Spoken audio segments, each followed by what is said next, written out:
আসসালামু আলাইকুম। আমার টিকটকের ভাই বোনেরা সবাই ভালো আছেন? আসলে আপনাদের সামনে আমি 3-4 দিন ধরে আসতে পারি নাই, সেজন্য দুঃখিত। আসলে অসুস্থ ছিলাম।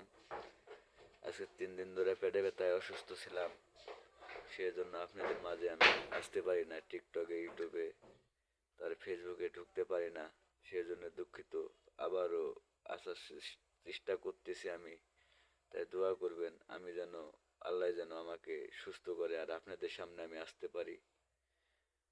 আপনারা বেশি বেশি লাইক কমেন্ট শেয়ার করবেন, যাতে করে আমি আগে যেতে পারি। আর এই 3 দিন আমি মনে করেন অসুস্থতার কারণে আপনাদের সামনে আসতে পারি না, সেজন্য আমি দুঃখিত।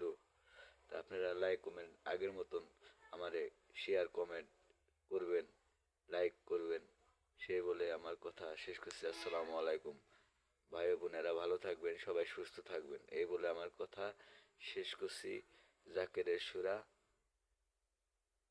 থেকে বলতেছি। তাই আপনারা সবাই লাইক করবেন, শেয়ার করবেন। আমি অসুস্থ ছিলাম ভাই বোনেরা, পেটে বিষ ছিল, সেজন্য আমি আপনাদের সামনে টিকটকে, ইউটিউবে আসতে পারি নাই। এখন তারপরেও হালকা ব্যথা, তারপরে মনে করেন আপনাদের সামনে না আসলে পরে আমারও ভালো লাগে না। সেজন্য মনে করেন আমার অসুস্থ শরীরও আপনাদের সামনে আমি আসার চেষ্টা করব। তাই ভালো থাকবেন। আসসালামু আলাইকুম।